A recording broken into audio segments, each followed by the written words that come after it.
नमस्कार, स्वागत है आपका हमारी खास पेशकश देव दर्शन में और मैं हूं आपके साथ अवंतिका श्रीवास्तव। आज देव दर्शन में बात शिरडी वाले साईं बाबा की, जिनके नाम मात्र से ही दुख दर्द दूर हो जाते हैं। आज उन्हीं के संसार की सैर, जहां पहुंचने मात्र से आप स्वयं के सौभाग्य को सराहेंगे।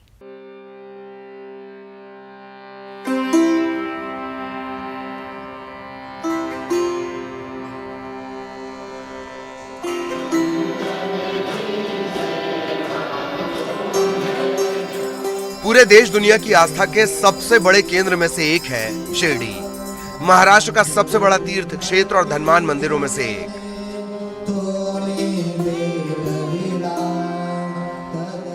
शिरडी के साईं धाम में रोजाना लाखों भक्त लंबी लंबी कतारों में लगकर अपनी आस्था का अर्पण करने पहुंचते हैं। बाबा की एक झलक के लिए घंटों का इंतजार भी छोटा लगता है।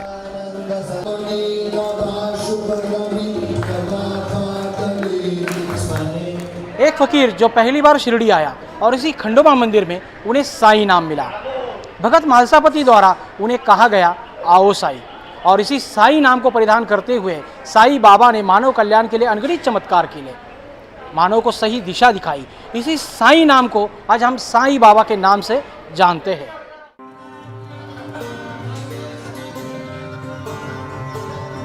तो कैसे एक फकीर लाखों लाख लोगों की आस्था का केंद्र बन गए, कैसे लाखों लाख लोगों को सौभाग्य मिलता है। आस्था से लेकर आर्थिकी तक हर पहलू से आपको अवगत कराएंगे। कैसे एक बाराती बाबा बनकर लोगों के दुख हरने लगे। बताया जाता है कि साईं बाबा का शिरडी आगमन सन 1872 के दशक में हुआ। पहली बार लोगों को एक फकीर नीम के नीचे ध्यान में डूबा दिखाई दिया, जिसकी सहजता तेज बनकर लोगों को अपनी तरफ खींच रही थी।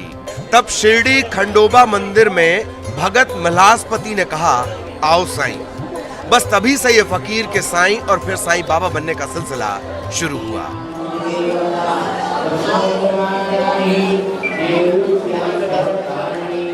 यह है साईं बाबा की द्वारका माई, जो कभी कभार खंडर मस्जिद हुआ करती थी। इसी मस्जिद में बैठकर बाबा ने अपना पूरा जीवन व्यतीत किया। सबसे अधिक समय बाबा ने इसी मस्जिद में बिताया और इसका नाम दिया द्वारका माई। बाबा ने जो भी चमत्कार किए वो सभी चमत्कार इसी मस्जिद में बैठकर, यानी कि द्वारका माई में बैठकर किए। यहाँ पर बाबा ने धूनी जलाई है, जिस धूनी की गर्माहट महसूस करने के लिए भक्त यहाँ पर आते हैं। साईं बाबा के समाधि के दर्शन के बाद भक्त यहाँ आकर बाबा के सामने शीश झुकाते हैं और प्रार्थना करते हैं कि सबका कल्याण हो। नाम तो मिल गया, लेकिन डेरा कहां डालें? तो ठिकाना बना शिरडी का एक टूटा फूटा खंडहर, जिसे कोई मस्जिद बताता, कोई मंदिर। साईं बाबा ने अपने ठिकाने को नाम दिया द्वारका माई। यहीं बैठकर मानव कल्याण का सिलसिला शुरू हुआ, चमत्कार का सिलसिला शुरू हुआ। यहीं बैठकर पूरी दुनिया के लिए संदेश निकला, सबका मालिक एक। कई चमत्कार हैं। कभी तेल से दिया जलाया, तो कभी प्रचंड अग्नि से राख निकालकर भक्त की पीड़ा को हर दिया, और कभी तो बादल को ही रुकने का आदेश दे दिया।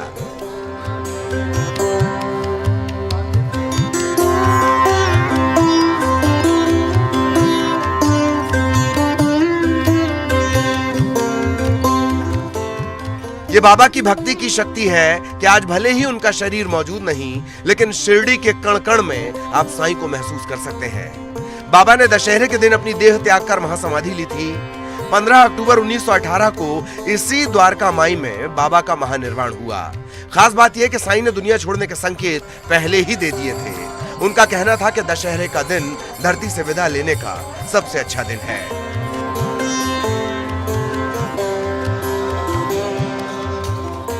जो सूर्योदय कालीन तिथि होती है वही तिथि मनाई जाती है। इसलिए बाबा ने समाधि अवस्था प्राप्त की तो उसी दिन विजयादशमी थी, सूर्योदय कालीन दशमी थी। इसे बाबा का महोत्सव विजयादशमी को ही मनाया जाता है। 1918 में बाबा का देहांत हुआ। द्वारका माई मंदिर में ही बाबा का लगभग दोपहर तीसरे प्रहर पे, यानी कि 2:30 से 3 बजे के अंदर बाबा का देहांत हुआ है। बाबा की समाधि अवस्था हुआ है। एक और बात कि बार बार बाबा के धर्म और जाति को लेकर बात होती है। ऐसा नहीं कि उन्होंने जीते जी इस तरह के सवाल का सामना न किया हो। सदा सरल सहज वात्सल्य भाव वाले बाबा को एक दिन भयंकर क्रोध आया, ऐसे ही एक सवाल पर।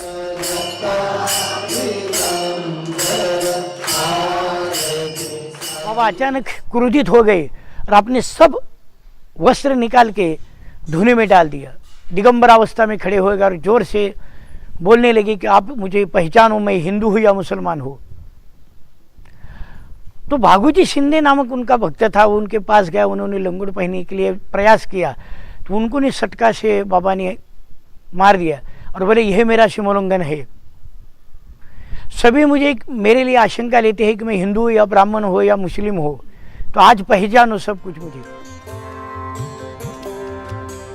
कहा यह भी जाता है कि बाबा के समाधि मंदिर की जगह कृष्ण मंदिर बनना था, लेकिन नियति को कुछ और ही मंजूर था। इसकी कहानी भी दिलचस्प है। बाबा की देखरेख में द्वारका माई के पास नागपुर के भक्त गोपाल राव बूटी बाड़े का निर्माण करवा रहे थे। यहाँ पर मुरलीधर की मूर्ति स्थापित होनी थी, लेकिन बाबा की इच्छा से महानिर्वाण के बाद उनका शरीर यहाँ रखा गया और बूटी बाड़ा हो गया श्री साईं बाबा समाधि मंदिर। वो चबूतरा वही बन गया कि जिस चबूतरे पर कृष्ण कन्हैया की मूर्ति यानी कि मुरलीधर की मूर्ति स्थापन करनी थी, मगर बाबा बीमार पड़ गए और बाबा का आखिरी सेंटेंस था, वाक्य था कि मेरा देह बूटीवाड़े में रख दो। तो वो कहाँ रखा है कि जहाँ मुरलीधर की प्रतिष्ठापना होने वाली थी, इसलिए मुरलीधर का मंदिर बनाया था। वो मुरलीधर का गाभाराई मंदिर का बन हुआ था, इसलिए वो जो घूमट बन गया कि जिसके ऊपर वो मुरलीधर का मंदिर बनाने का इसीलिए या ऐसा बनाया था। मगर बाबा का देहांत होने के बाद, बाबा की समाधि अवस्था होने के बाद बाबा का देह वहाँ रख दिया और बाबा का देह रखने के बाद समाधि तो हो गई, किंतु समाधि को किसकी है वो दिखने के लिए प्रतिमा चाहिए, इसलिए बाबा का फोटो रखा था। शुरुआत में समाधि स्थल पर बाबा की एक फोटो रखी गई, वहीं पर चारों प्रमुख आरतियां होती थीं, लेकिन 1954 में यहाँ प्रतिमा की स्थापना हुई। सवाल सिर्फ मूर्ति की स्थापना का नहीं है, पते की बात यह है कि कैसे प्रथा और परंपरा क्रांतिकारी फैसले से बदले जाते हैं, उसकी वानगी है ये मूर्ति। 1954 में 1954 में बाबा की मूर्ति की प्रतिष्ठापना हुई। बाबा परंपरा और प्रथा इसको बाबा छेद देते थे। कई बार साईं की लीला ऐसी है कि जिसमें बाबा ने स्वयं का भी ऐसा ही परंपरा का छेद देकर नया कुछ बनाने के लिए बाबा ने किया है, क्योंकि बाबा क्रांतिकारी निर्णय लेने थे। शास्त्र ऐसा है कि मंदिर होने के बाद मूर्ति प्रतिष्ठापना होती है, मूर्ति प्रतिष्ठापना होने के बाद कलशारोहण होता है। मगर यहाँ ऐसा हुआ कि बाबा का देह वहां रख दिया, बाबा का समाधि मंदिर बन गया और वो सब गाभारा बनने के बाद कलश भी हो गया। तो 1952 में विश्वस्त मंडल ने उसको पारणकर महाराज के हाथों से स्वर्ण कलश बैठाया, मगर वो बाबा का देह था, आनंद कुटी का ब्रह्मांड वहां था, इसी कारण वो होने के बाद कलशारोहण हुआ। ये तो परंपरा का छेद हो गया। मगर फोटो जब तक था तो ये बाबा की भी लीला होगी कि अचानक मार्बल मिल गया और वही विद्यमान विश्वस्त मंडल ने बाबा की मूर्ति मुंबई के तालीमहल से बना ली और वो मूर्ति 1954 में बाबा की मूर्ति प्रतिष्ठापना की गई कि वही मूर्ति आज सब साईं भक्तों को दर्शन देती है।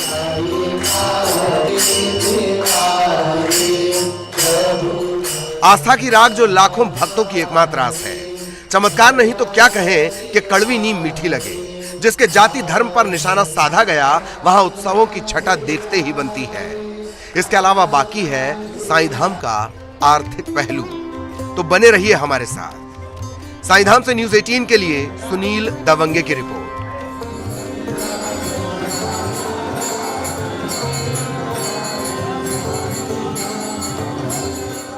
कोरोना काल से पहले शिरडी पहुंचने वालों की संख्या करोड़ों में होती थी। हालांकि अभी भी लाखों भक्त बाबा के आशीर्वाद के लिए पहुंचते हैं और लगातार ये संख्या बढ़ती जा रही है।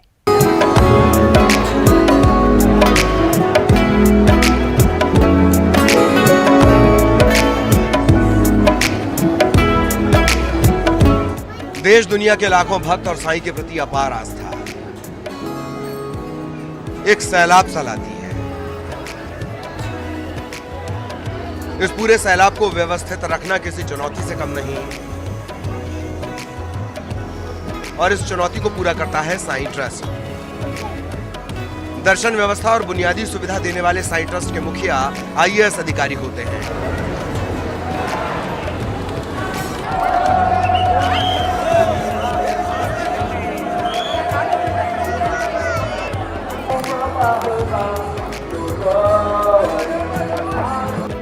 सुबह 4:45 पर साईं बाबा के मंदिर के कपाट खोले जाते हैं। उसके बाद काकड़ आरती और फिर बाबा का मंगल स्नान।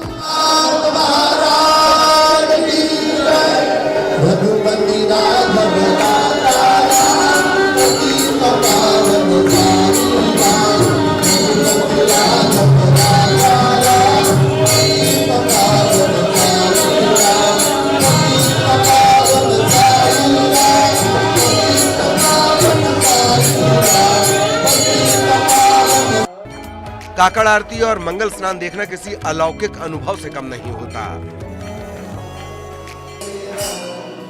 काकड़ आरती के बाद मध्याह्न आरती, सायं आरती, इसे धूप आरती भी कहते हैं, और फिर शेजारती यानी शयन आरती होती है। इसके बाद समाधि मंदिर को बंद कर दिया जाता है। साईं बाबा हमारे यहाँ पे सबसे महत्वपूर्ण चारों आरतियाँ होती है। सुबह की काकड़ आरती, दोपहर की मध्य आरती, शाम की धूप आरती और रात की शेज आरती। और सुबह 5:15 बजे काकड़ आरती, बाबा की काकड़ आरती होती है, और रात को 10 बजे बाबा की शेज आरती यानी नींद से पहले की आरती होती है। जैसे सुबह बाबा का मंदिर खुला होता है, उनके बाद बाबा का स्नान होता है, आरतियाँ होती है, बाबा को प्रॉपर तरीके से खाना खिलाया जाता है, और चारों आरतियों के बीच में पूरी तरह से भाविक दर्शन करते हैं बाबा का।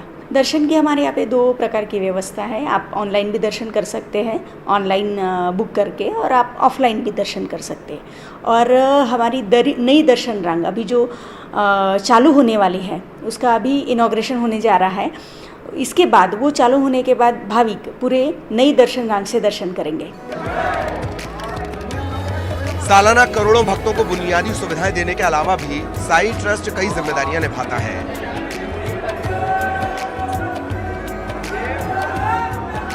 करीब 41 विभाग हैं जो अलग अलग सामाजिक सरोकार को पूरा करते हैं। इसमें स्कूल, कॉलेज, अस्पताल, रुकने और खाने की व्यवस्था आदि शामिल है।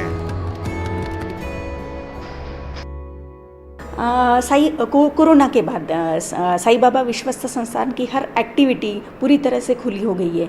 जैसे साईं बाबा के स्कूल, कॉलेजेस, साईं बाबा के हॉस्पिटल्स, उनकी पूरी हमारे पास 41 डिपार्टमेंट है। वो 41 डिपार्टमेंट की गतिविधियाँ पूरी तरह से चालू हो गई है, और पूरी तरह से भक्त भाविक बाबा के मंदिर में दिन भर आ सकते हैं। और उसके अलावा बाबा का प्रसादालय भी पहले की तरह पूरी तरह से भाविकों के लिए सज्ज है।